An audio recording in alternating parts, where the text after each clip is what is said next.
penny out of pocket or lift a finger. That's what I did, and I'm so grateful because this check is going to put me back on my feet, pay off all my loans, and replace my car. AI is eventually going to take over, and who knows what will happen, but for now, this AI lawyer is like your personal law firm who works for you for free, has only your best interests in mind, and will get you paid more than any law firm could ever get you. So, if you've been injured in a car accident and want a major cash payout like I got here, then use this AI attorney app ASAP. Answer 4 simple questions and see if you qualify for as much or more than I got here. Click the link I shared in the description. I hope this helps.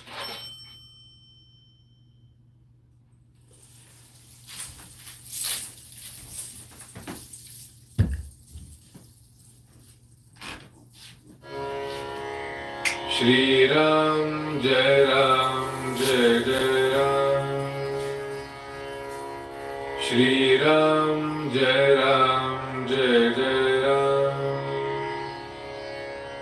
Shri Ram, Jai Ram, Jai Jai Ram. Shri Ram, Jai Ram, Jai Jai Ram. Shri Ram, Jai Ram, Jai Jai Ram. Shri Ram, Jai Ram, Jai Jai Ram. Shri Ram, Jai Ram, Jai Jai Ram. Shri Ram, Jai Ram, Jai Jai Ram. Shri Ram, Jai Ram, Jai Jai Ram. Shri Ram, Jai Ram, Jai Jai Ram. Shri Ram, Jai Ram, Jai Jai Ram. Shri Ram, Jai Ram, Jai Jai Ram. So it's difficult to protect your life by just saying you're not a Shia. So, I mean, because we were under a lot of... It doesn't just extend to Shias. It extends to anybody who's not effectively living that religion. Okay, so the idea, because exactly as Aquarius said, the idea is to get people closer to the religion and effectively do what you can to get them to convert to the religion. I guess that's probably where the whole history of this comes from. No, the history is to protect yourself from dying. I posted it in the chat. Look one of the things I got. You know, Hashemi, look. Bro, how is this relevant? I mean, Osama bin Laden wasn't a Shia, and you need to bring from Shia sources. I'm not a Sunni. I don't care. I condemn terrorism. But the internet clearly says that there are 2 types of taqiyya. One of them is to protect yourself from harm. The other thing is in order to promote Islam, which is something. No. We Shias believe in the protection of Muslims. We don't believe in using taqiyya to promote Islam. Well, I mean, I guess like a hadith, you've got different variations and different interpretations.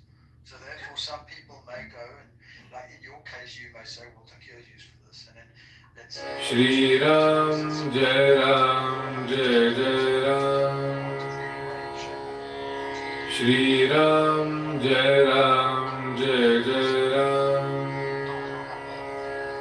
Shri Ram, Jai Ram, Jai Jai Ram. Shri Ram, Jai Ram, Jai Jai Ram. Shri Ram, Jai Ram, Jai Jai Ram. Shri Ram, Jai Ram, Jai Jai Ram. Shri Ram, Jai Ram, Jai Jai Ram. Shri For Christianity, right?